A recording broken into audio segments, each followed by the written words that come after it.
Hey there, fight fans. Don't forget to like, share, and subscribe this episode of Combat Sports Talk.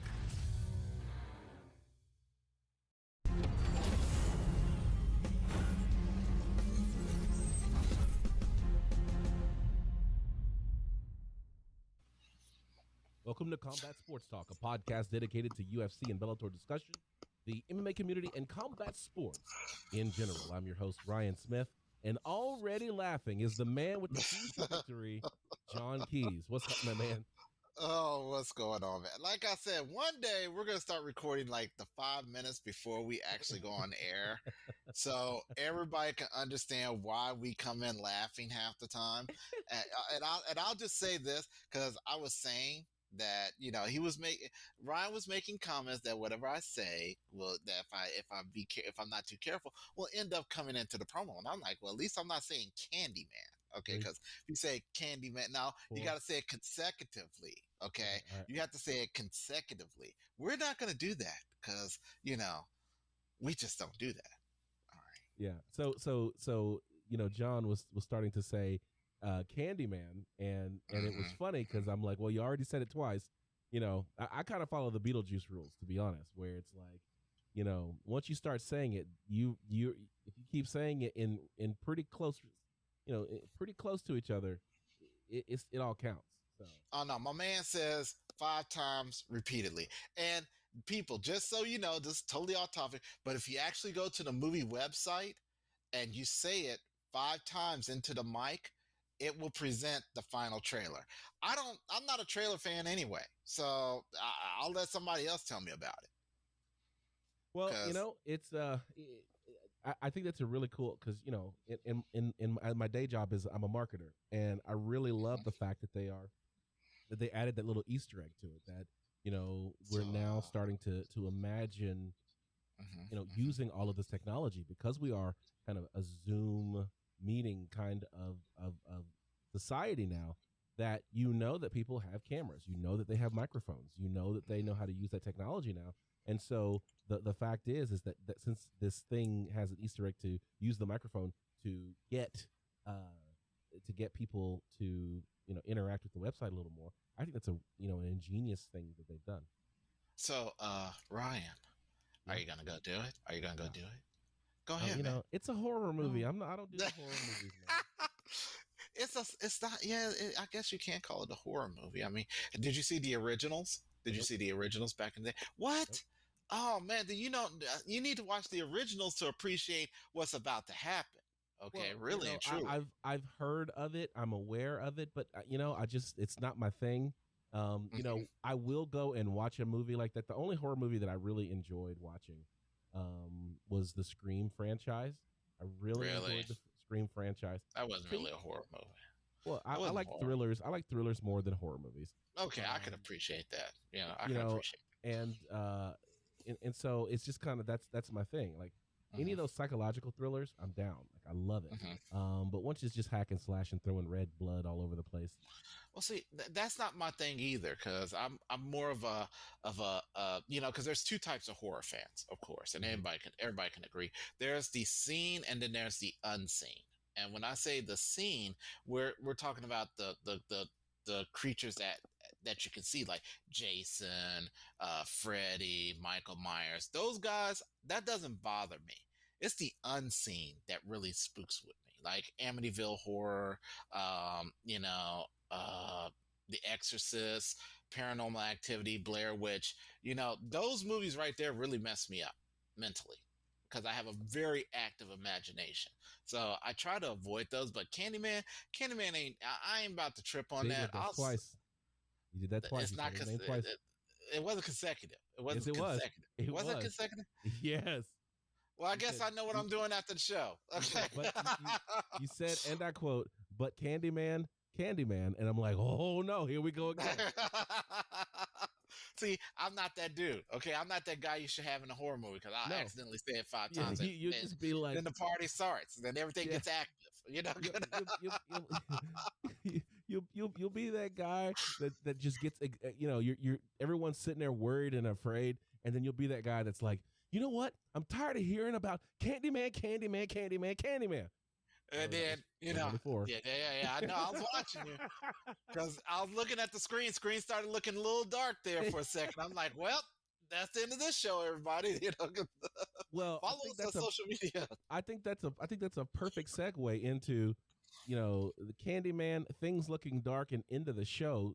We have a huge fight coming up with Tyron Woodley, who wants to be the Candyman for Jake Paul. Now, this is something that we want to cover, you know, very first, right out of the gate. We're calling it our headliner of the day. You know, not usually, we don't usually start the show with the headliner, but today we are.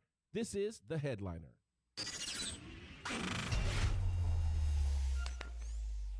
All right, tonight is a huge fight. We've got Jake Paul versus Tyron Woodley. They are fighting in Ohio, of all places. So they're at the Rocket Mortgage Fieldhouse in Cleveland, Ohio. Are we going to talk bad about Ohio? No, really? Not at all. Ohio is great, especially Cleveland, Ohio, where former UFC heavyweight champion Stipe Miocic calls home. Cleveland rocks, dude. Yeah, Cleveland's rocks. Cleveland's also dirty, but you know. But so you know, it's one of those places. They have the Guardians baseball team now. Yes, they do. They have the Cleveland Browns football team. You know, yes. Ohio is the state where the Ohio State University and Miami of Ohio are both there. Wait a minute. Miami of Ohio? Yes. University of Miami of Ohio. So, yeah. Let's just talk about the fight. Let's work that into your brain. It's hard. So this is a huge card. We've got 5 fights on the card. Tommy Fury, who's related to Tyson Fury, who's fighting Anthony Taylor. Fury is a massive favorite, a minus 1,500. You got to drop 1,500 bones just to make $100 on this fight. So I got a problem with this fight though, because I just read here that the British Athletic Commission actually said that this is no longer going to be a 6-round fight, but they reduced it to 4 rounds. It's probably not gonna go 2. Okay. It probably won't go that long. You think you got that much confidence in save us some time on the pay-per-view. Make this a 1-round fight. Let them go at it. Rock'em sock'em style. Oh, I'm pretty much sure that's going to happen. Very much so. Ivan Baranchik is facing Montana Love. Baranchik is a minus 190 favorite. You got Daniel Dubois versus Joe Kususamo. Good job. Where you at, George? Yeah. Where you at, stalwart? No, seriously, where you at, George? We're already started the show. I know. Coach was supposed to be here today. He was supposed to be here. No. I'll tell you what. Coach is in a minute. Is he beating on people again? Yes. Is he 100%? Okay. You know, and he went down. He let me just make an aside here. George Stallworth has beaten up so many people in Dallas. They had to go down to San Antonio to find fresh meat. Well, there it is. We're sorry, people. You know, he's on a rampage. He's on a sparring rampage. He's no mercy.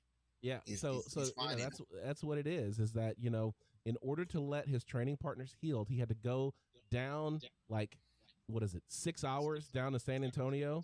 Something like that. Yeah, in order to find people who weren't broken enough for him to train. Yeah, you know. Go ahead. Oh, go ahead. I was going to say that you saw all that traffic coming away from San Antonio. That wasn't the hurricane traffic. That was actually just people knowing that George was coming. Yeah. Co-main event: Amanda Serrano versus Yamaleth Mercado. Good job. And Serrano, who's the champion at this weight, is a minus 3,000. This is kind of like you've got some of those fights. You know how it was Amanda Nunes versus Megan Anderson, where where you see these astronomical numbers, because even the Dubois Cusimano fight, that's Dubois is like minus 2,000. Okay, and I'm like, my God. So Do you feel like if the odds are so out of whack, do you call that a freak show fight? Like, is it a fight that probably shouldn't have been sanctioned by the boxing commission? Okay, so yeah, I kind of do, just for the simple fact that the main event is the circus of all circus attractions. Right. And it's not, and so anything below that, they're just the satellites. I mean, were they trying? If it, are they trying to give legitimacy to a circus? Because that's just like, you working like MMA matches at a WWE event. There's always that tinge there that says it doesn't matter how legit this MMA fight is, it's still at a WWE event. So how legit is it? Okay, that's Right. what it feels to me. But everybody's getting paid. Yes, they are, and that's one of the topics that we'll talk about. The main event of the evening: Jake Paul versus Tyron Woodley, and this fight is 190-pound catch weight. They're going 8 rounds, and Tyron Woodley is the underdog, and that's where we're going to start. Okay, how you want to start? Tyron Woodley is the underdog in this fight against Jake Paul. Okay, so let's understand. I think I've been looking. Oh, go ahead. I'm sorry. Take a look at me. I want you to take a look at me for a minute. I'm looking at you. I want you to take a look at me, and I want to say it again. Jake Paul is the favorite against former UFC heavy welterweight champion Tyron Woodley, possible candidate for Hall of Fame. Okay, widely arguably one of the best welterweights to do it. Okay, arguably one of the best. A lot of people put him on the Mount Rushmore of welterweights, and I can't really argue that fight, that thought process. Yeah, because they see how big Jake Paul is, they see how small Tyron Woodley is, and I've seen the height discrepancy. But there's one thing that people, apparently a lot of people don't watch Star Wars, because Yoda said it best: size matters not.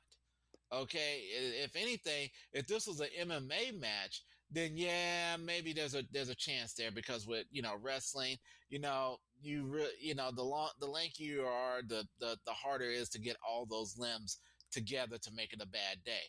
But this is boxing. This is rock'em sock'em. Yeah, I don't know, man.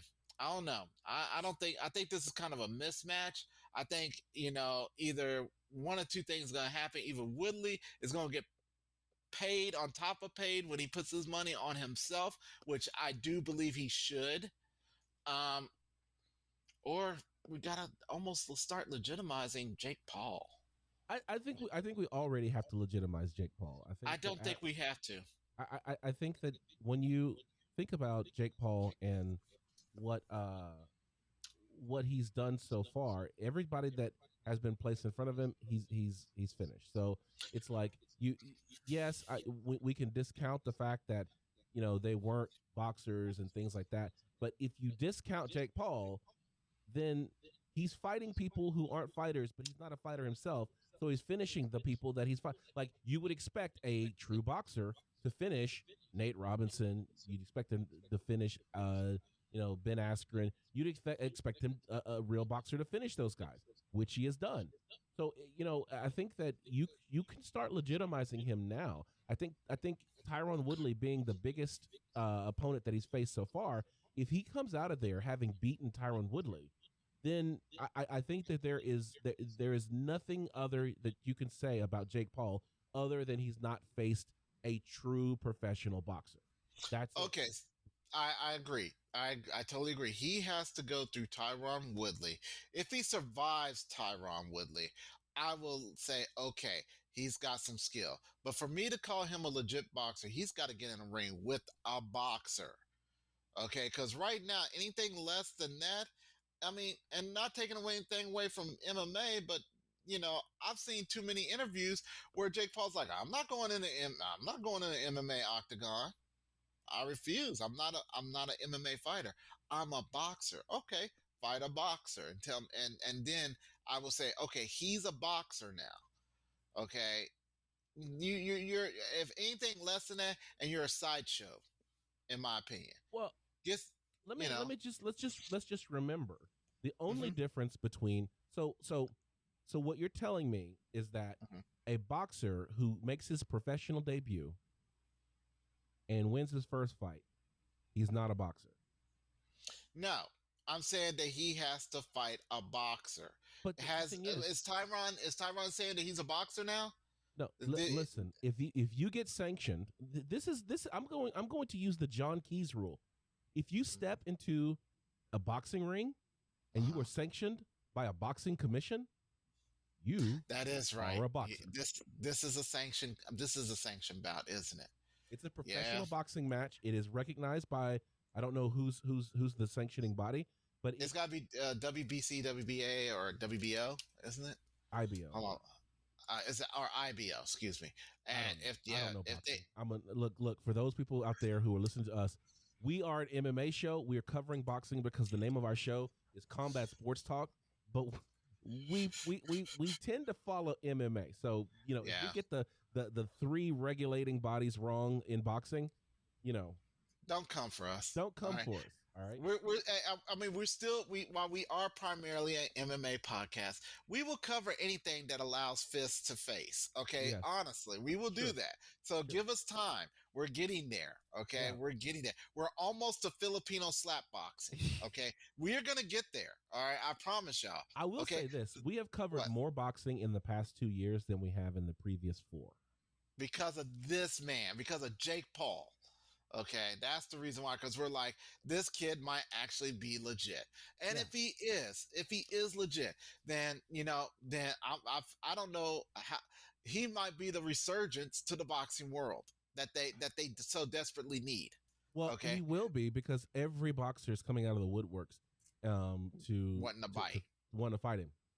They want to be the first person to beat Jake Paul. And it's like, you know what?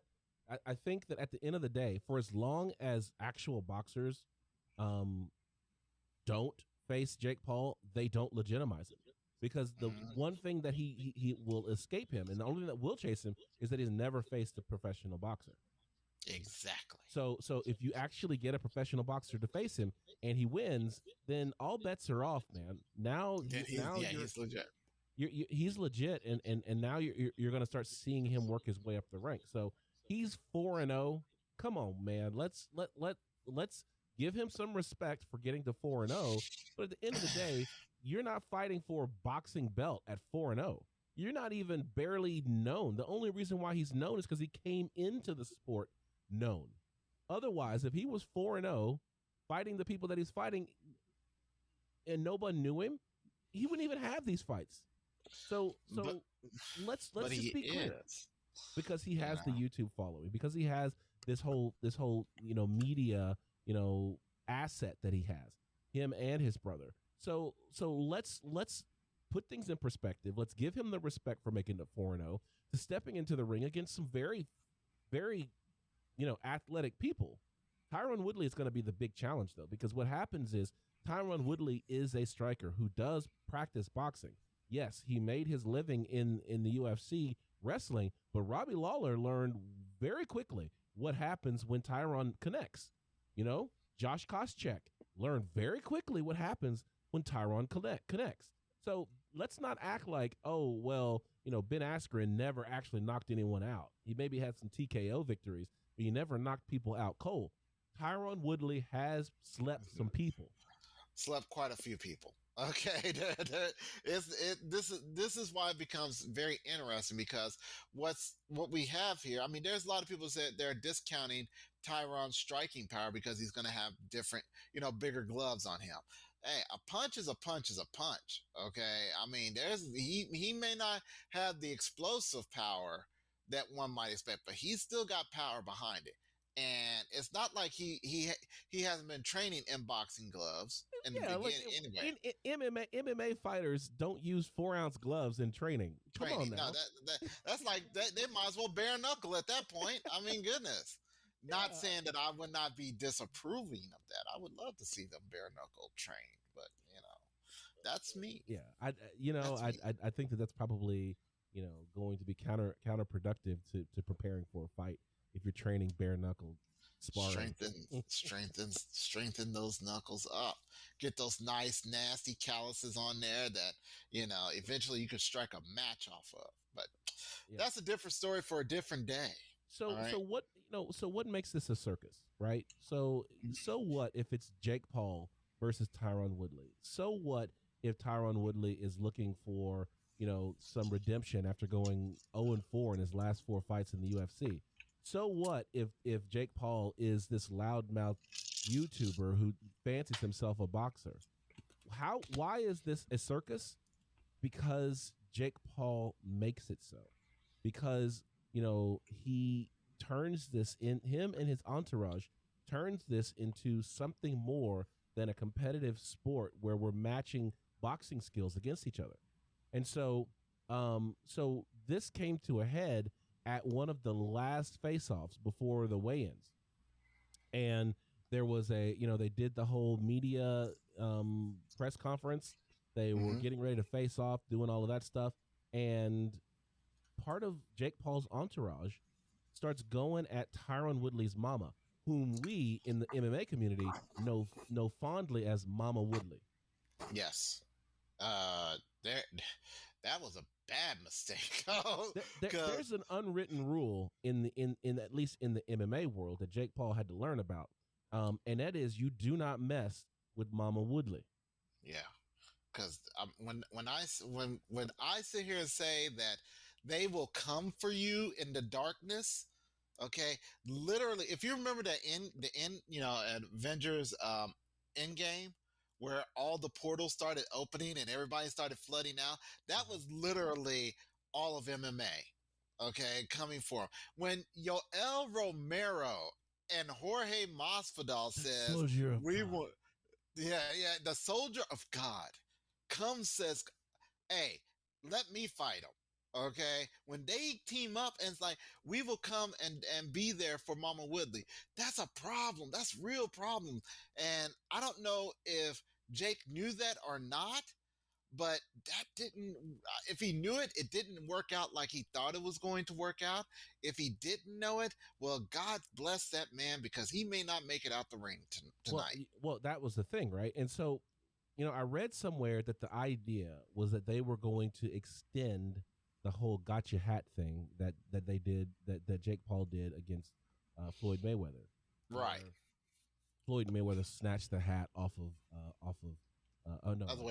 Jake Paul snatched the hat off of Floyd Mayweather's head.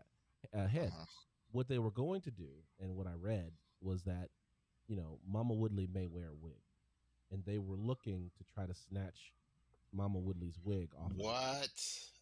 Are you serious? No. But they weren't able to get, I guess, close enough to be able to do that. So they ended up getting into it with Tyron Woodley's sister, who may have also been wearing a wig and a hat.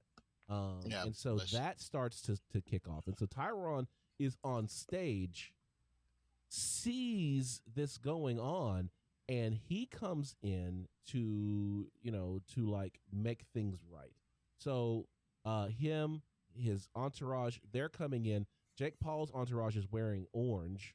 So everybody in orange is Jake Paul's entourage. And so in this press conference, you've basically got the Jets and the Sharks coming together, except, the Sharks, whom I'm calling Tyron Woodley's, they are actually apex predators who know how to eat. And Jake Paul, even though he's got some boxers and some other things in his entourage, these guys, I don't know that they've seen action in a minute.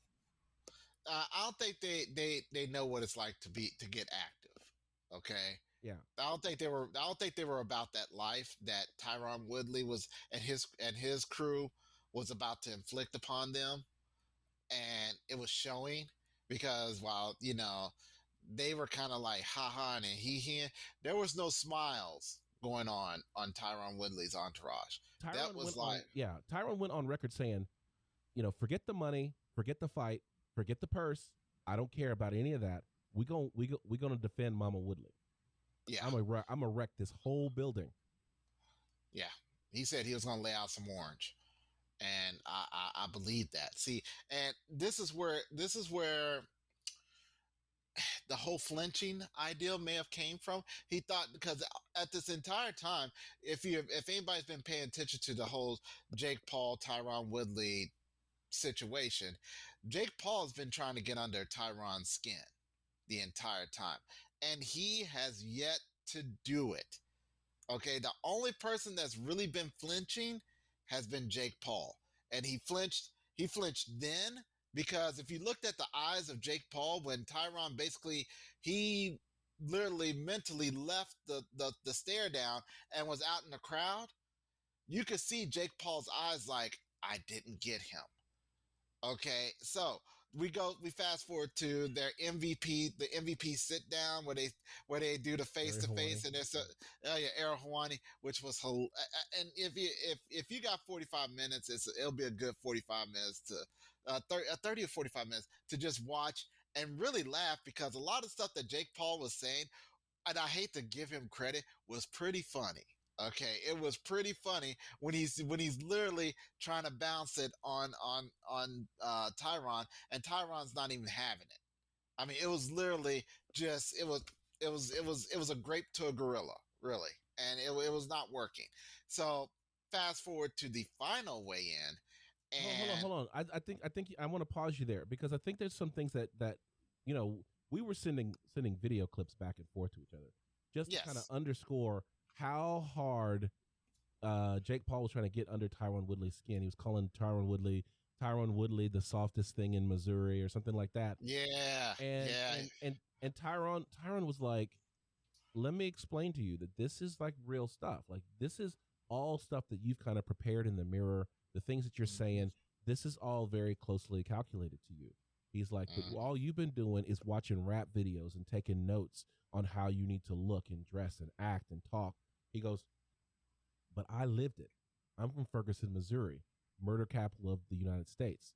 He's like, this is what my life is. And so I'm watching you be a culture vulture and dress like my, like what my lived experience, and wearing 5 chains like you're a rap star, a Nipsey Hussle, all of this kind of stuff. He goes, but I'm going to hit you on Sunday night. I'm going to hit you with some culture, and you're going to actually learn what this is all about. Like, you have Jake Paul doing all of this, kind of monologue, Muhammad Ali style pro wrestling, intro kind of stuff.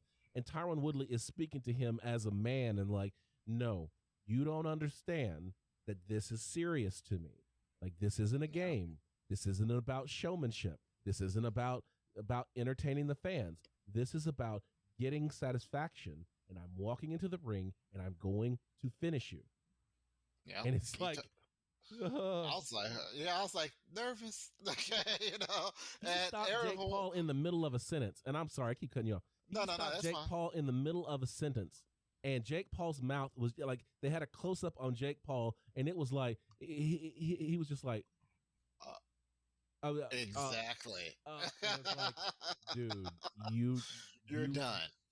You respect to you for choosing someone like Tyron Woodley, who Tyron was like, I respect him for choosing, of the options that he had, because he had choices, he chose the most difficult one in choosing me.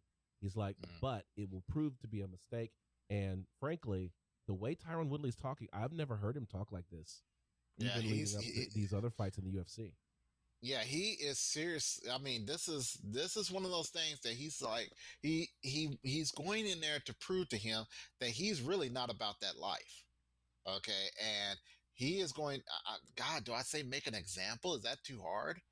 Is that a hard thing to say, to make an example out of somebody? I think that what you're running into is a situation where if Tyron Woodley does what he says he is going to do tonight against Jake Paul, then you may end up seeing this be a cautionary tale to superstars trying to get into the ring and box. Like, it becomes one of those things where it's like, hey, you don't want to be a Jake Paul. Yeah. When keeping it real goes wrong. Right. So here's the thing, though. Like, we're all we're kind of showing our hand as to kind of who we're going to pick in this fight, but are we? I don't know, because here you go, Jake Paul.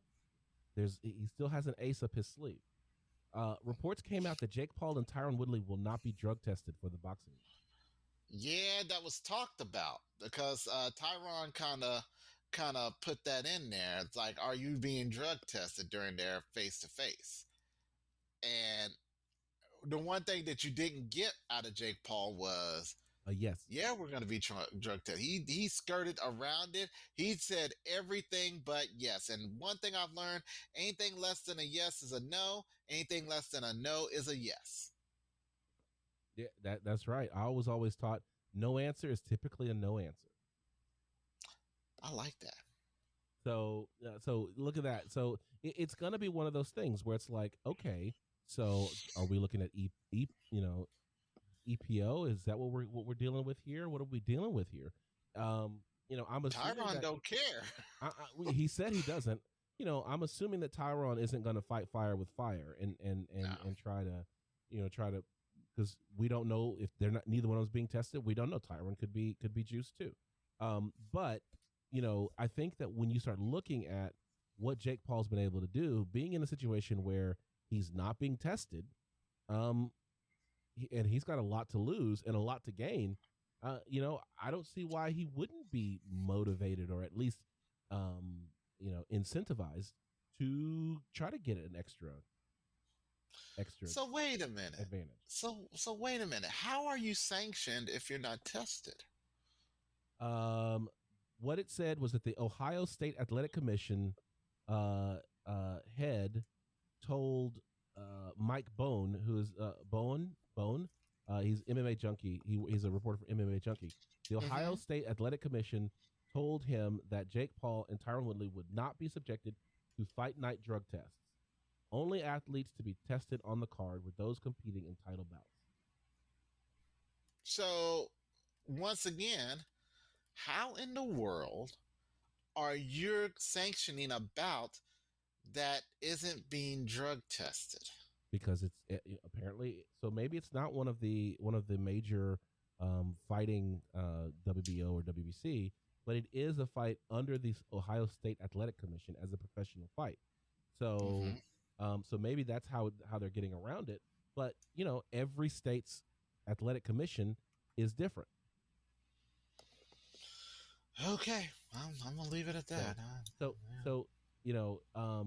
So I think that's one of those things that you have to keep in the back of your mind, given the fact that Tyron Woodley is alluding to the fact that Jake Paul may be taking some performance enhancing drugs and they will not be tested. What that means is that Jake Paul's ability to take a punch and Jake Paul's ability to land a punch are going to be heightened. And so he may not be the punching bag that a lot of us in the MMA world want him to be.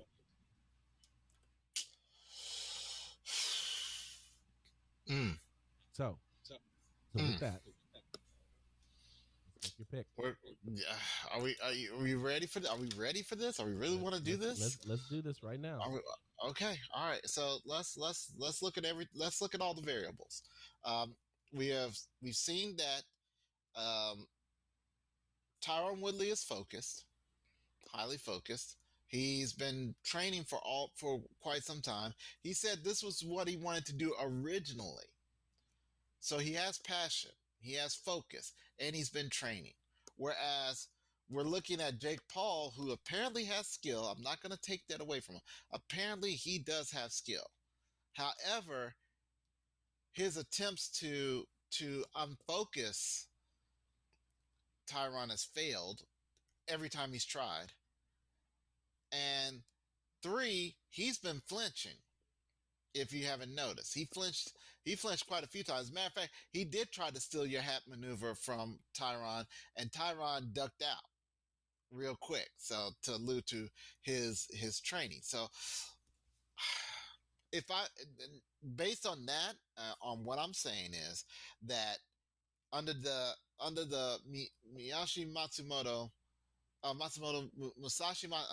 Miyamoto Musashi, excuse me, people.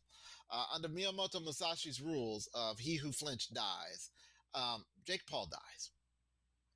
Tyron wins. All right. Knockout. So we have a TKO. pick. TKO. TKO. TKO. So you're Yes. gonna go so far as to declare how this is gonna go. All right. Yes. I got you here. Picking Tyron Woodley by TKO. You want to call a round two? I'm not going to call it round two because we don't know. You want to call a round also? No, I will not call a round. Because just for the simple fact that this is also another test for Mr. Paul. How can he survive? Because it was it's 3 minute rounds. There's 8 rounds. That's 20. That's 24 minutes. Tyron is trained for 25 minutes. Okay, he's trained for 5-round fights. Okay. Also, you got to put in there that Tyron has been mentally trained to look out for kicks, takedowns, submissions, dirty boxing clinches, all sorts of that. This is just going to be rock'em sock'em. So he's got none of the worries. They're just putting shoes on this man and say, just throw punches. Okay? Focus on where you're going to hit. So all that said, that's really stacking. That's making Tyron from 5'10" to like 6'7" right now. All right. In my opinion. So here's my take. Okay. I think you've assessed Tyron Woodley very well. Tyron Woodley's coming in as a former UFC welterweight champion. He's got knockouts under his belt. He, at the end of his career, he preferred to strike over wrestling. And I think that, I agree with you that he always wanted to kind of box anyway. So this is definitely something that's in his wheelhouse. You also find that he is at peace. One of the things that he talked about in his interview with Ariel Helwani is the fact that, in getting to this age and having this experience that he has, that he's found that he didn't need all the bravado. He's found that he can go deeper than he'd ever been able to dig whenever he was 25. And so what you've got is not only do you have old man strength, but you've got old man grit. And so when you start thinking about that, is you've got someone who is battle hardened and ready to go into the ring. Match that up against Jake Paul, who all he's done is boxing. And you get to the point where if you train this sport enough, you will get to a level of competency that other people just don't have.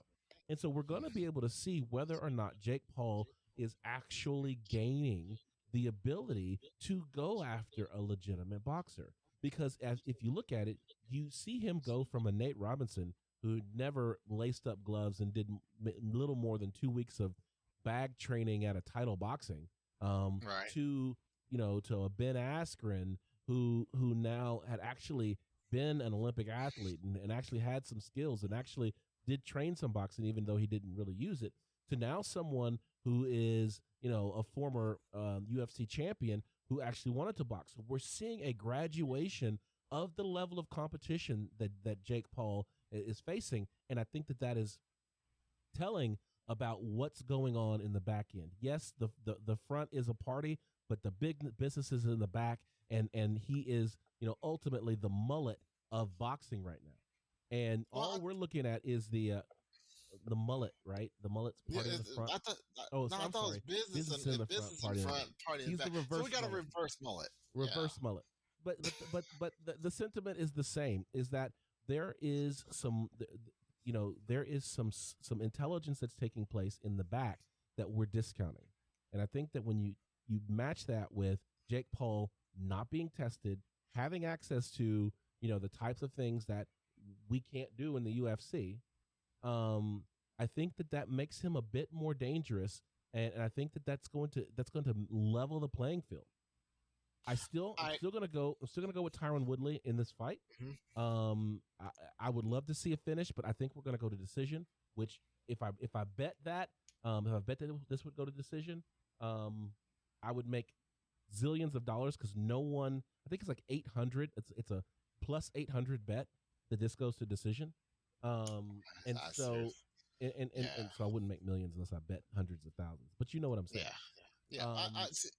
Here's what I got, and also to addendum to what you just said. The fact that it's and I see Jake Paul's progression, and I applaud it. However, the difference between the progression of Jake Paul versus the progression of Tyron Woodley, Tyron at times has been in fights where he had to bite down on that mouthpiece and go in there and take care of business. Jake Paul has never, ever had to do that. I don't think he's ever had a bad day. In my mind, I see him, he is surrounded by a whole bunch of hype men that are gassing him up, but he's never had a hard day where, people in the gym are just constantly beating on him. All right. Where he's like, God, I've got to pull myself up. That is your true measure of a fighter right there. It's not how much you're winning, but what do you do when you lose? You got to get back up. And he's about to find that out tonight, I think. I truly believe he's about to find that out. I want that to be true. I'm rooting for it to be true. But at the end of the day, what we've seen is not absence of what is going on, right? Like you're saying, he's never been beaten down in the gym. We haven't seen it, but perhaps he has. We haven't seen him have to bite down, but perhaps he has. All we've seen 3 of his 4 fights. He's 4-0. We've watched 3 of those fights. Actually, I only watched really 2 of those fights, right? And so to say that he hasn't experienced what Tyron is, that's very true. But at the end of the day, too, we saw Tyron Woodley decline. And so it's going to, this is, we're hoping that we see Tyron bounce, right? And start that climb back up. Right. But that Vicente Luque fight, that Gilbert Burns fight, that Colby Covington fight, that Kamaru Usman fight, those were all fights where Tyron Woodley could have bit down on that mouthpiece and come out fighting, and he just didn't. So this is a good comment from Meow Meow. He says Jake didn't ever get pushed in the ring, and I'm sure he's sparring in the gym and stuff. That said, in that regard, Tyron probably has the advantage. Generally, before fights, fighters have quite a few sparring sessions, quite a few hard sparring sessions. Yeah, I think that if Tyron Woodley's able to, really show his show what he's made of, it's going to bring Jake Paul in deep water, and we're going to see what happens. But to say that Jake Paul has had, basically cupcake training up to this point, I think, and not that you said that, but the sentiment is that Jake Paul hasn't faced adversity, and I think that he probably has had to at some point in his training. I want to say that hard training without consequence is not considered hard training to me. When I say that, I'm thinking about what Tyron Woodley is coming from. Jake Paul had money beforehand, and if I seem to slide into class warfare, forgive me, but Jake Paul, he's doing this. He's doing this, for fun. Was for many years. This was Tyron's livelihood. Okay, so I don't think Jake Paul really understands where Tyron is coming from and but like I said, tonight he will. That right. When he comes in there, he's coming in there for, from a different perspective. So here we go. So, Meow Meow, if you're out there, who you got? Who you got? Yeah. Who you rocking with? Who you rocking? We're kind of honor bound to choose Tyron Woodley as MMA, people who follow MMA. We kind of have to choose.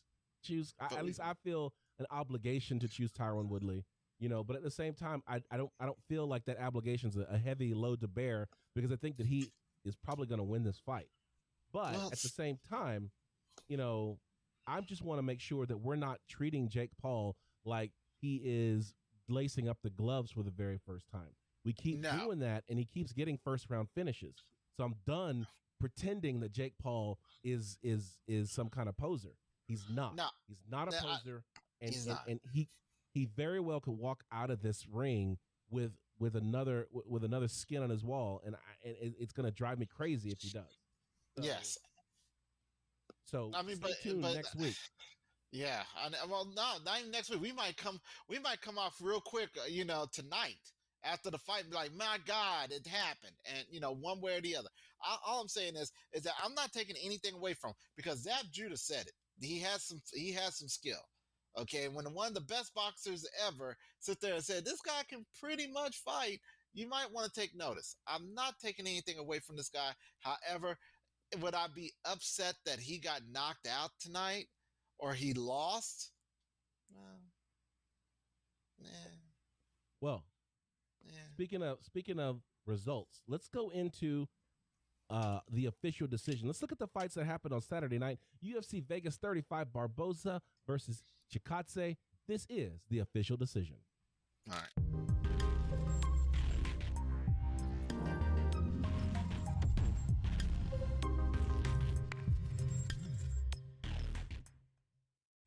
All right, this is the official decision. This is where we look at the results from the fights on Saturday night. It was UFC Vegas 35, Barboza versus Chikadze, Saturday, August 28th, 2021 at the Apex Arena in Las Vegas, Nevada. There were 6 fights on the card.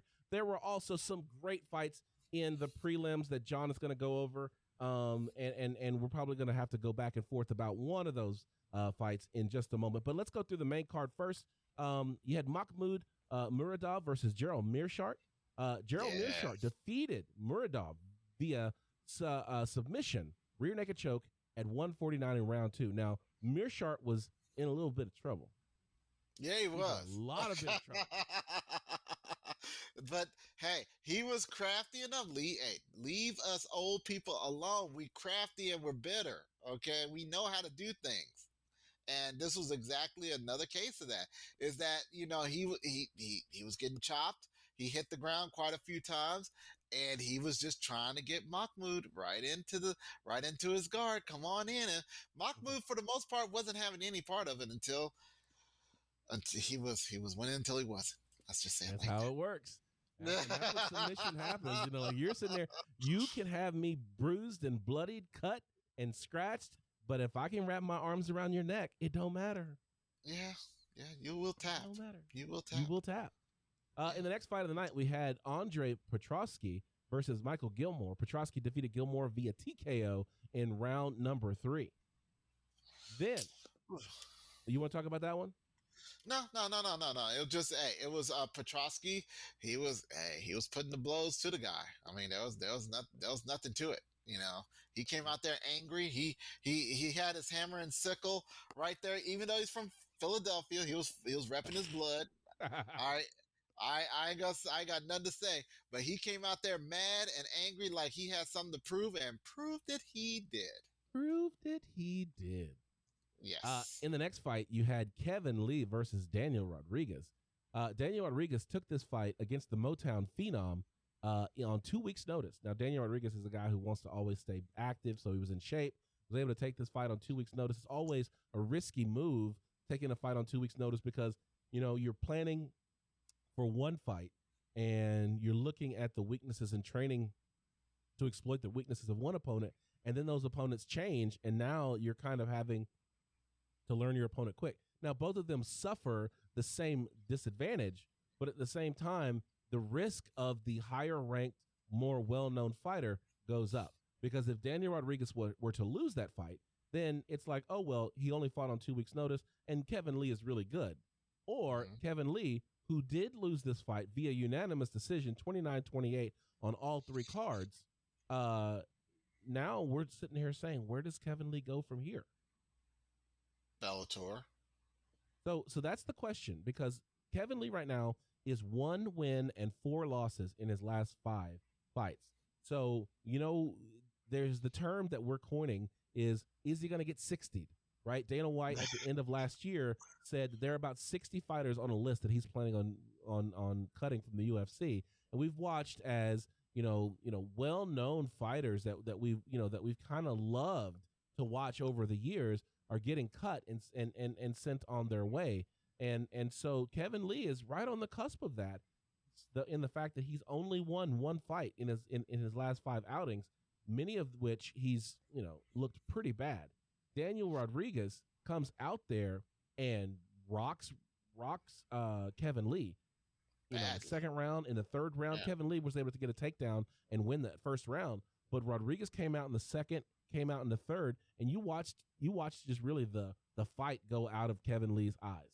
I don't think he really thought he was going to win that fight whenever they were doing the announcements. I think he just did it because that's what you do. You have to have that confidence that you're going to win the fight for the judges. Yeah, I guess. This is one of those things I've said before, that there are certain fighters that shouldn't be in the UFC from the get-go or from our early. I think Kevin Lee's time and here in the UFC was a little bit premature. I would have liked to see him go to Bellator, then jump here, or like I said, it's kind of a log jam right now. It's kind of a bottleneck where you have all this tremendous talent that are on the same level or each other or better, and you're not able to shine like you want to. If you want to shine, go to another promotion. Go to ONE FC. Go to Bellator. You know. I think that Kevin Lee is probably one of those guys that gets caught in that 55 to 70 jump. Yeah, he's too big for 55, but he's too small for 70. And so that one of the things that we're seeing is that Daniel Rodriguez was a much bigger guy. I mean, he wasn't cut, wasn't ripped, but just his frame was bigger than Kevin Lee. And so, Kevin Lee has been like, I want a 165 pound weight class. And it's like, I understand why, because I think that you can't fight welterweight. You're not big enough. I think he's that guy that has to come up to 170, whereas D-Rod was a guy that you come down to 170, and that does make a difference. I mean, even though Kevin took a year and a half off, that's still it's still a disadvantage when you got a guy that probably walks around at 200 plus pounds coming down 30 pounds just to fight, and then that's definitely different. Right. Now, we had two Ultimate Fighters crowned on Saturday night. The first one was the 135-pound bantamweights, Ricky Turcios versus Brady Heiston. Turcios coming from the Woodlands in Houston, Texas. Technically, if you know your Texas geography, the Woodlands and Houston, Texas are two different cities, but it's part of the Houston metropolitan area, so therefore we can say it. Fair enough. Okay. Ricky Turcios defeated Heiston via split decision, 29-28, 28-29, 29-28. This was a great fight. They were rolling. I mean, it was highly contested, but Turcios proved the more crafty, the more creative. Got a couple of cuts on Brady Heiston for good measure, and walked away as the new bantamweight Ultimate Fighter at 135 pounds. Very inspirational speech afterwards too. Yeah. I was feeling it. I was like, wow, and I mean, I hope he does nothing but good things from this point. He seems to have the energy, the mentality. Let's see what he does next. Yeah, and it's 135 pounds, so you got people in there. Yeah. And then you had in the co-main event, you had Brian Battle versus Gilbert Urbina. Brian Battle defeated Urbina via submission, rear naked choke in round number 2. Yeah. Brian Battle being out of North Carolina. Gilbert Urbina, another Texan. So we had two Texans in the finals. And interestingly enough, all four fighters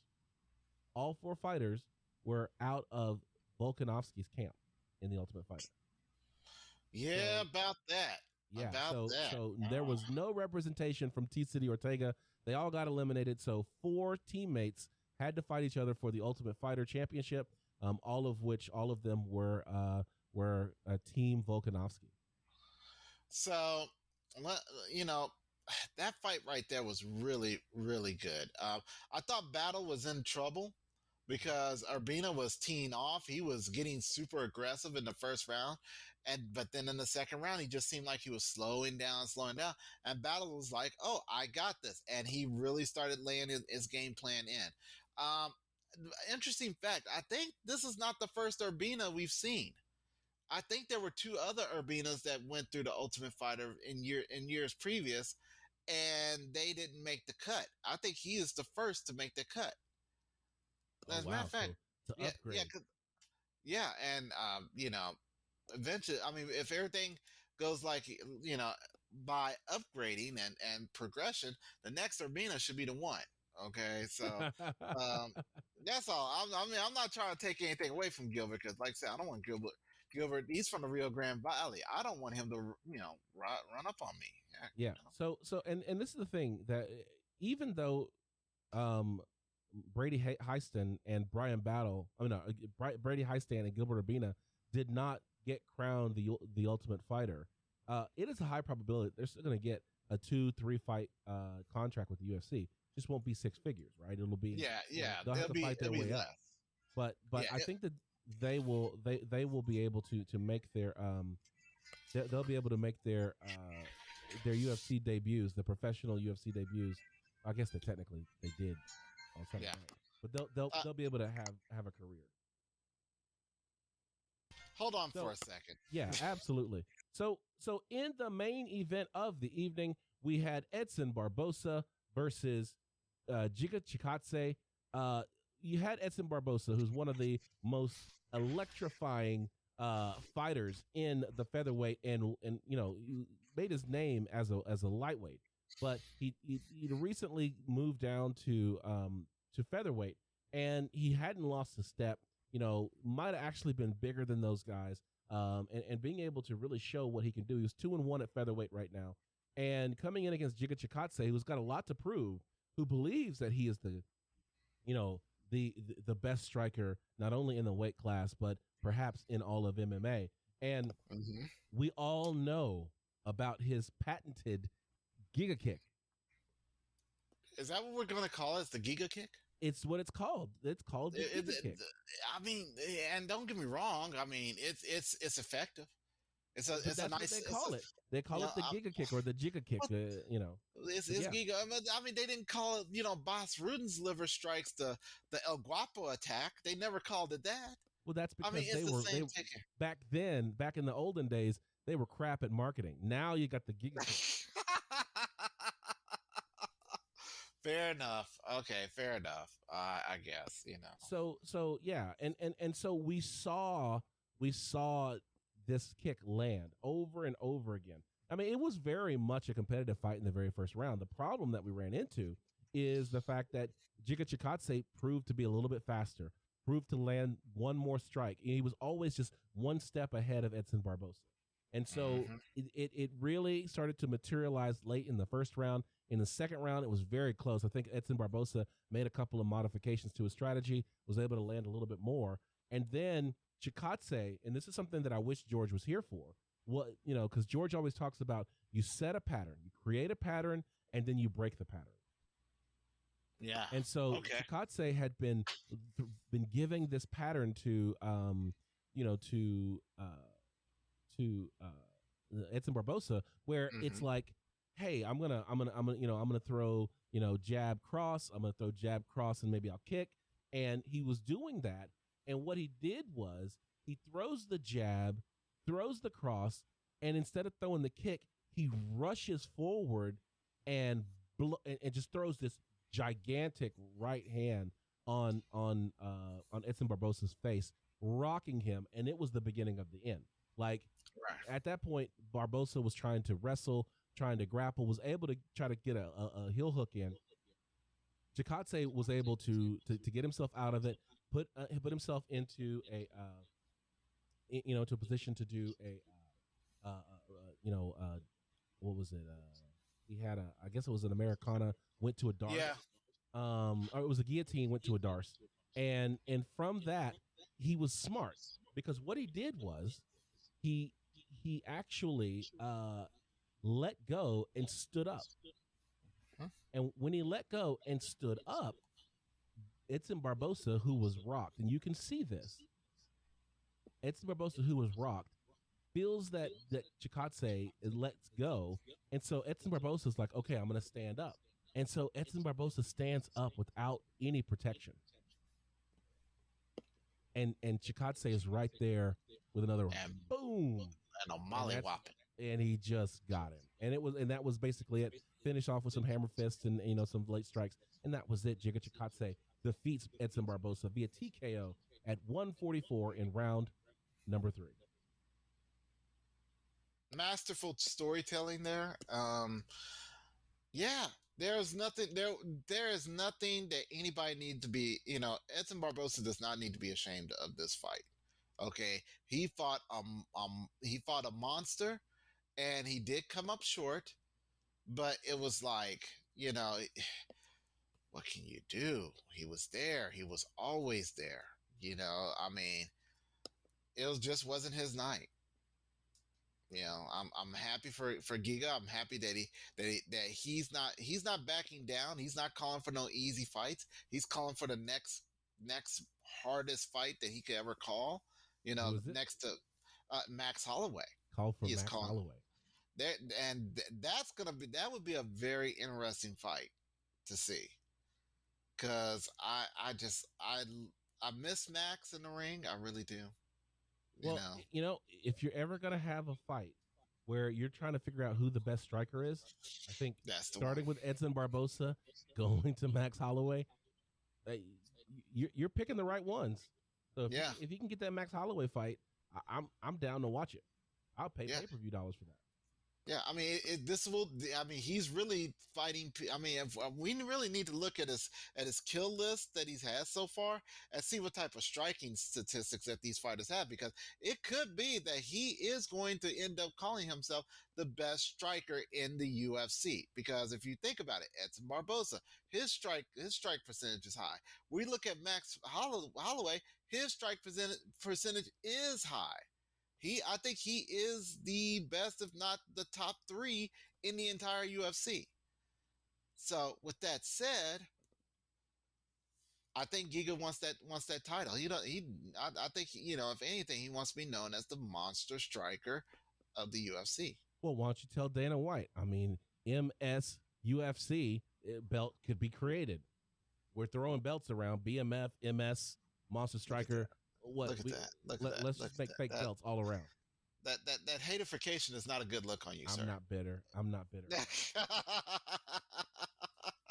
All right, let's go ahead and close the book on this one. Wrap this up. Oh, no, we can't. Whoa! Not yet. We got highlights, people. So there's such thing as honorable mentions when it comes to our official decision, and I got 2 here because no matter what we say about the main event, it's the preliminaries that usually set off the fight. So the first one we're going to talk about, there was a bit of a controversy in the Sam Alvey fight, where Sam Alvey, even though he lost, it was the how he lost. He lost by decision, not the problem.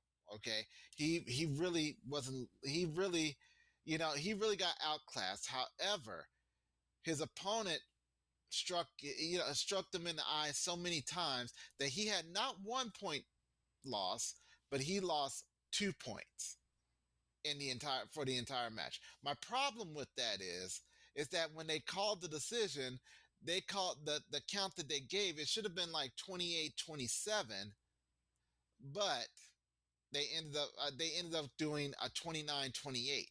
They eventually corrected it later on that night on the UFC website, but anybody who heard that, we were sitting there, we're all sitting there counting on fingers and toes, trying to figure out how in the world did a guy lose, even though, how did a guy win with a 2-point deduction? I mean, and it wasn't like Sam Alvey was getting seriously outclassed, he was just losing rounds. That still should have got him a tie match. However, Uncle Dana has saw fit, even though this guy has been on a losing skid for a minute, he has saw fit to give him one more match. Well, Steve Harvey famously read the wrong winner of the Miss America or Miss Universe pageant, whatever. I think mistakes are made when you think about how many fights over how many weeks, over how many years. Like, the fact that this happened, I think is representative of the professionalism that these guys have and how they're putting this putting the promotion on. The fact that they got it wrong is unfortunate, but Sam Alvey still lost. So I guess what they're saying is that this should have been a draw. Is that what they were looking for? I would have preferred a draw. I really would have got. I really should have been a draw, or even a no contest at that point. Because, like I said, he was warned. He did it, and he got the point deduction, and then 10 seconds later, he did it again. All right. So, I mean, some people said he was harsh for getting 2 points. I'm saying that the second time he did it within 10 seconds, that would have been a no contest in my book. Or even maybe a DQ. Yeah. Yeah. I mean, I would have either way. I'd have been happy either way. Yeah. And so what happened is that they had Sam Alvey losing all 3 rounds. And so it should have been 30-27. But because he lost the 2 rounds in the same round, the 2 points in the same round, they scored it a 28-27. But they sat there and said 29-28. That's right. That's what Bruce Buffer. Yeah. So there's that. Now, that's the bad thing. Let's talk about the good thing. There was finish with the good thing. There was a murder in the ring. The fight gods should be appeased for last night. Abdul Razak Al Hassan versus Alessio Di Chirico fight in the prelims. It was pretty much he walked. Abdul walked Alessio down, and within I'd say it was like a minute seconds. or 2. 17 seconds. Thank you, sir. 17 seconds. Want to see a dead body? Pow! And it was dead. Okay. Alessio went down, and he was done. It was like, he hit him, and the way he hit him, if you get a chance, go back, look for this fight, UFC Vegas 35, Abdul Razak Al Hassan. Look how he kicked him. It was like he put his leg up, and then at the last second, he accelerated his leg, slammed it right into the side of Alessio's head, and it was over. All right. Beautiful stuff. Go see it. Fight gods were appeased. Herb Dean didn't have to say anything or let anything go. It was a good thing. All right. So here's a question for you, John. Yes. You guys want to go see a dead body? Exactly. So okay. So I think I got it queued. I got it queued up. Okay. We're gonna show this because I know that you love to watch this kind of action. Yes, I do. Let's cue it up. It's short, so we're thankful. Yeah, thank you. We're not gonna have any audio. We're not gonna have any audio, so we're just gonna talk through it. Yeah, we're not gonna. So for those of you who listen to the podcast, let me just tell you what they're gonna say. Is they're gonna say, you know who doesn't skip leg day? Al Hassan. Then, exactly. Wait, let me see. I might actually be able to make this. Can you do it? One more second. Yep. No, you got the app open. Me. I'm giving you guys the play-by-play. This is what happens whenever you have to be. You have to host the show, and you host the show, and you're the engineer in the background at the same time. Yeah, because I'm going to say I don't see anything. I see me. I haven't shown it yet. Okay. Here we go. All right, and boom, there's the screen. All right, here we go. And there's the screen, and Al, De Chirico is on the right. Al Hassan is on the left. There. All right, here we go.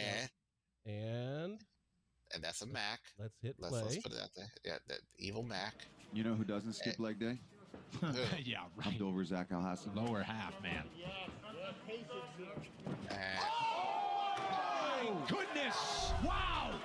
One and done with the leg kick. Thank you, Paul Felder, for calling it. And then a backflip to end it. There you go. Yes. So of course, that's one reason why we watch this sport. That's why we love it. It's one hitter quitters. Yeah, he won't know what happened. I'm pretty much like they said that he got hit and he was like, "Why is everybody in my living room?" And as he's looking like, "Why are y'all here?" And then it's like going to be like later on in the week he's gonna start crying uncontrollably because he realized what happened. So, well, I know it doesn't actually fit here, but we can also play this. All it took was one punch. Kick. Yeah, Shout out it was Abdul Hassan. That is Abdul Razak good Al stuff, Hassan. man. Good All right, stuff. let's go ahead and close the book on this one. Put this one on the shelf because this card is history. Now let's go Yeah. into finding the angles. Mm-hmm.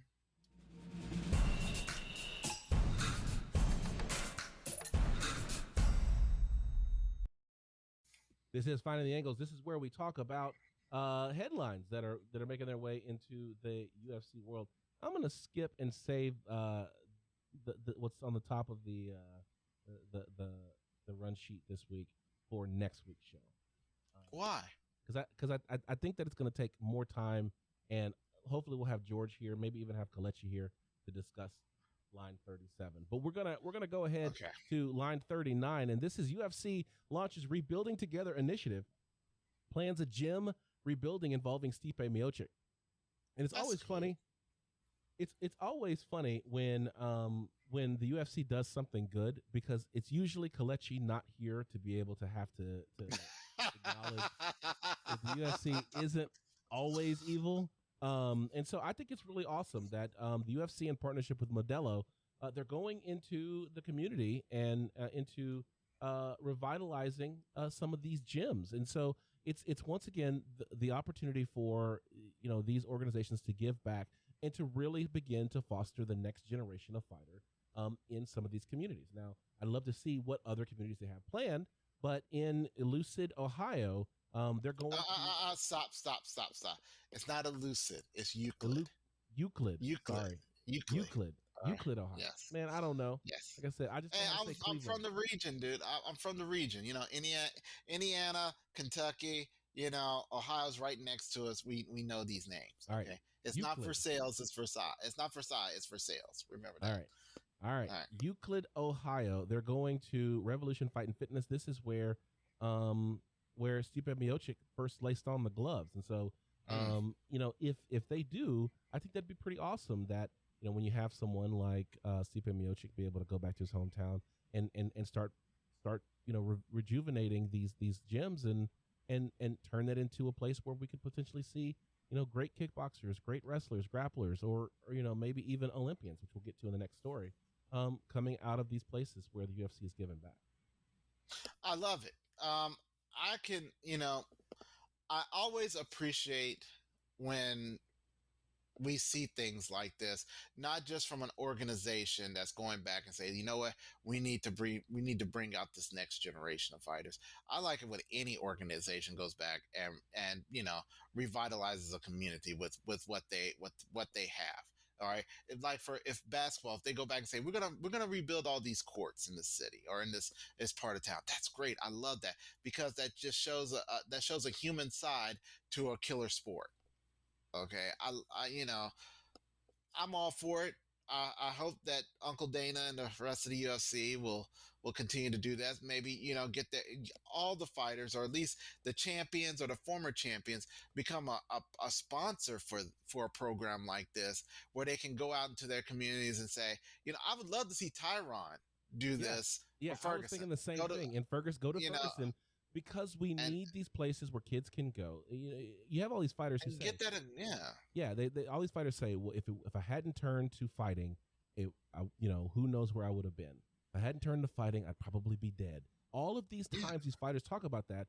This is the opportunity for the UFC to give back and to create these havens for people, for these kids whose other options are limited.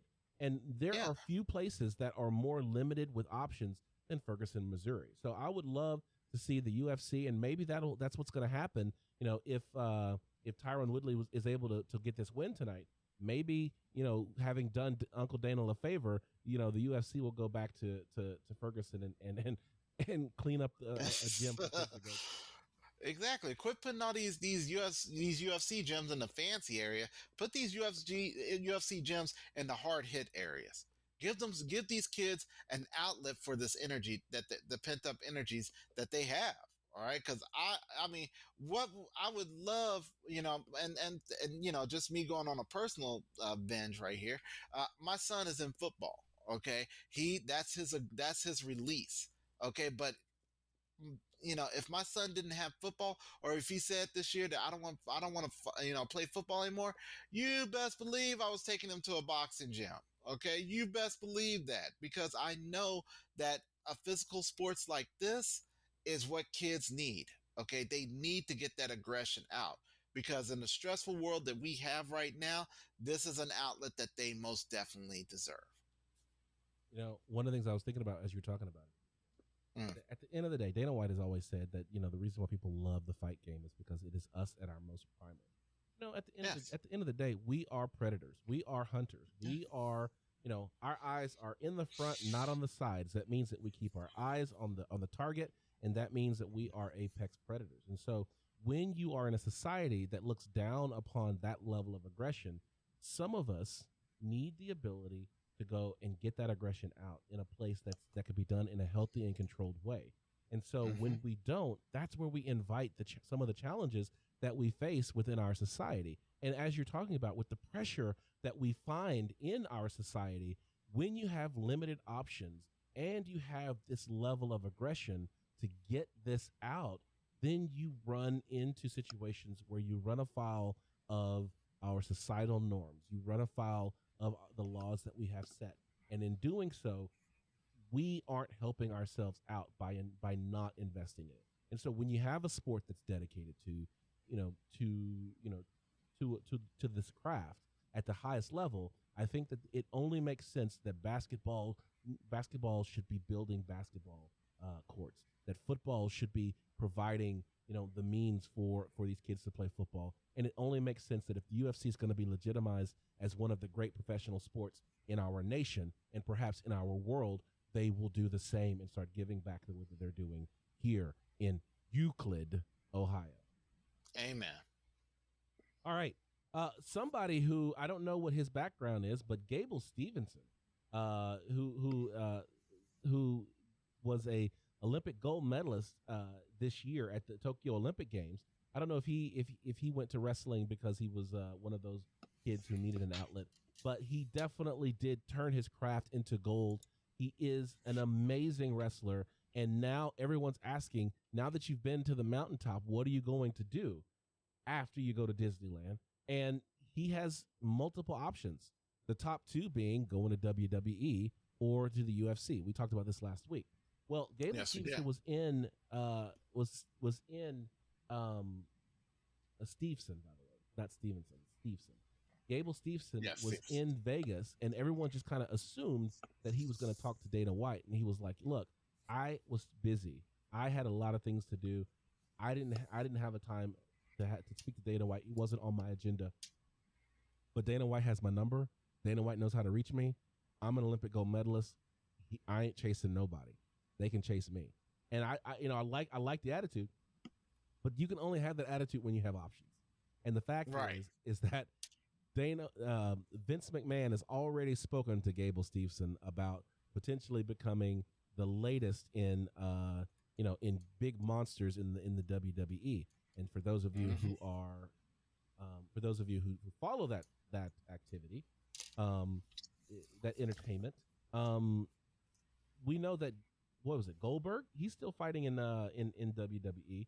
Goldberg, I think, may be finished, right? So that's a spot that's opened up for a new monster to be introduced into the WWE storyline. So I think that this is a perfect time for Vince McMahon to throw some money Gable Stevenson's way. Says, "Hey, listen, have you seen what we did for Kurt Angle? We could do the same for you." And away you go. He's got somebody now that we can face off against Bobby Lashley. Well, see, let's look at that, though, because this is not the first time that they've done it. Like I say, you mentioned Kurt Angle. They've had quite a few Olympians, starting all the way back from with Ken Patera. And he had a successful run in the WWF at the time. Like I say, they're wanting him. It's been said, Vince McMahon wants him to be the next Kurt Angle, and I don't see why not. The dude is only 21 years old, first of all, so he's young. Second of all, he doesn't have a broken neck like Kurt Angle did when he first started, so he can do it. I want, as much as I would love to see him in the UFC, because I think that, he's got the chops to fight. He doesn't have to. Brock Lesnar had the chops to fight, and he chose to go with the money first before he went to MMA. I ain't mad at him for that. Yeah. Dude did a shooting star press and landed on his head and still walked around afterwards. He was hurt. And a shooting star press is basically when you're like this, and then you do a counterclockwise motion. Just look it up on YouTube. Brock Lesnar shooting star press, coincidentally, versus Kurt Angle. So watch that and watch how he lands on his head. He still walked away. Thing I'm saying is that I would like to see Gable Steveson go to WWE. Yeah, he could be something I like good what Daniel Cormier said. He said, go to WWE, have them turn you into a monster, just a physical specimen. And then once you've made that money, now go and see if you really want to fight. Then go to the UFC. Like, it's always going to be there. You're always going to be an Olympian. And the UFC wants Olympians in, to be fighting, because wrestling is the base sport. Look at Henry Cejudo, right? Henry Cejudo, Olympic gold medalist in wrestling, came into the UFC and, had a slow start, but found his way and became, a champion. And at bantamweight. Triple champion. A triple champion. Double champion. Triple champion. Bantamweight and a gold medalist. So is that what it is? Is that what it is? Is this what we're doing? Bantamweight, 135 and champ. What are the three? Because I got bantamweight and I got Olympic gold medalist, 2 champions. We're talking about U.S. Flyweight, 125, dude. 125, he didn't 135. win that belt. He was handed a belt. He was awarded the belt. That's the champion. He was awarded the belt. He was awarded the belt, and he defended it. Did he not? No, he didn't defend it. Are you sure he didn't defend it? I could have swore he defended it. He did not defend the 125. Well, okay. Because he did he did the 125, and then he fought T.J. Dillashaw. Well, no, he beat. Wait. You're correct. He defended it against T.J. Dillashaw, and T.J. Dillashaw got busted for EPO. Yeah. EPO, and then he went up to 135 for the vacant 135 and beat Marlon Mahace, I believe. And he defended also against Dominic Cruz as well. So he defended at 135. 135 he defended against Dominic Cruz was his last. Yeah, and then at 125. Well, at 125 he defended 125 TJ. No. He won against Demetrius Johnson. He won it against TJ. He defended against TJ. Okay. All right. Okay. Just so I remember the history. So I'm just trying to remind me. So let me get the history straight. Because what happened is that Demetrius Johnson defeated Henry Cejudo, but they awarded the belt to Henry Cejudo, which was relinquished by Demetrius Johnson. Demetrius actually gave up the belt because he was going to ONE FC. Okay, so with that ideology there that you have there, sir, you shouldn't have been a marketer, but rather a lawyer at this point, because you're the way, yeah, exactly. Because the way that you do it so convincingly have me second guessing myself here for a few minutes. Like, was I right? Yes, I was right. Okay, yeah. He is, ladies and gentlemen, we know he's a Triple C hater. Okay, he is, and he thinks that Triple C can't run up on him. But little do we know, he might be. He might do it one day. I am ever closer to having Triple C run up on me now that George has actually met him. And George actually had, I think George said he had dinner or drinks with Henry Cejudo. So really? I didn't know that. Yeah, he actually did meet Henry Cejudo. And so now I'm ever closer to having Henry Cejudo run up on me, because George, G Money Stallworth, little do y'all know, George is an instigator. Wait a minute. When's your birthday again, Ryan? When's your birthday? It's in let's not even worry about that right now. Because I'm like, that'd be a heck of a birthday gift. That's the gift that we'll keep on giving for all of about 5 minutes, probably. So let me tell you why George is an instigator. You may recall from last week I was talking about something that went on in the local bar where George and I frequent, called the Lion and the Crown. Mm-hmm. I talked about a wonderful person named Cindy who was very interested in kicking me in the leg. Apparently she's got a very strong kick, wants to do a leg kick on me. I talked major crap about it. So George was texting her during the show. She listened to that episode. And she did 3 times, she said. And so I went there last week, and she confronted me, and she's like, "Oh, I'm not in a position right now to come at you, but just know it's coming." And like everybody in the bar now is like, "Oh, Ryan, just know she's gonna roll up on you." So wait a minute. Is she gonna cosplay it though? She's got to cosplay to get. You're gonna have to drink if you talk about it. If you say it, you have to take your drink. Go ahead, finish it off. All right, because she's got to cosplay it. That's the only way she's got to get the Benji. You want the Benji?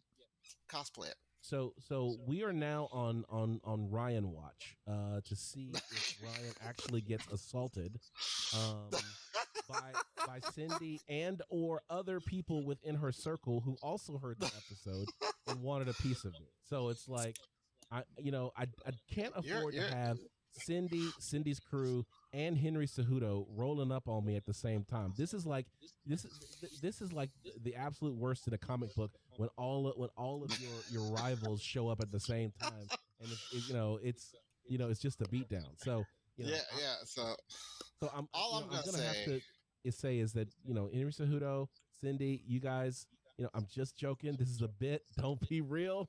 Like don't even come after me like that. No. Y'all should, like I said, one day y'all gonna hear like the pre and post tapes, okay? What we be saying, and that'll be a totally different story.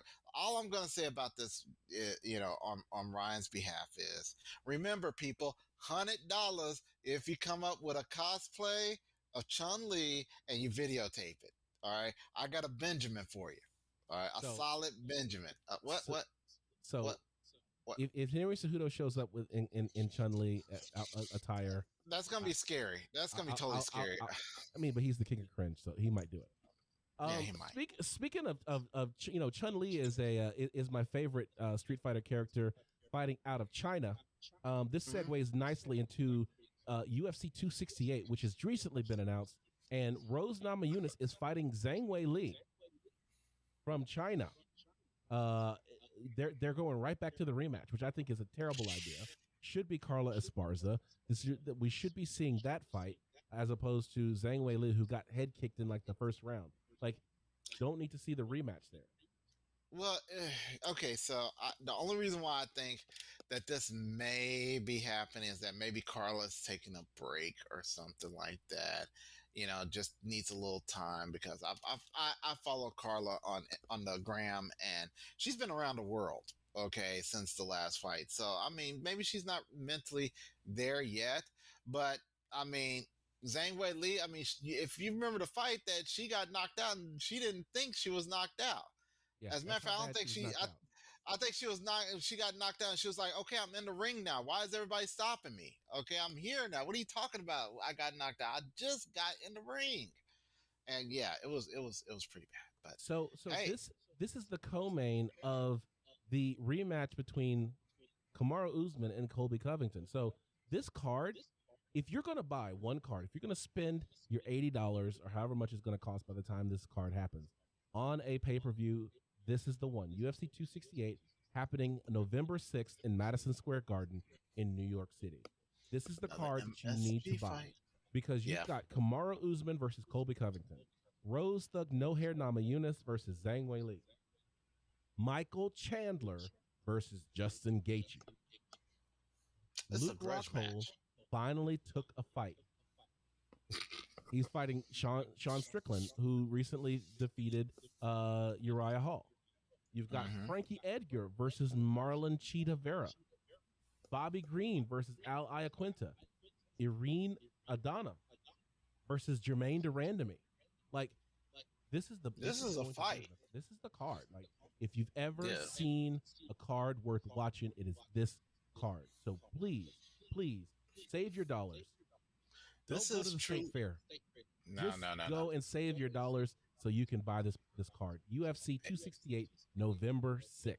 Mark. Yeah, absolutely. Forget the fighting that you're gonna see at the fair. You can sign up and get this fall brawl right here.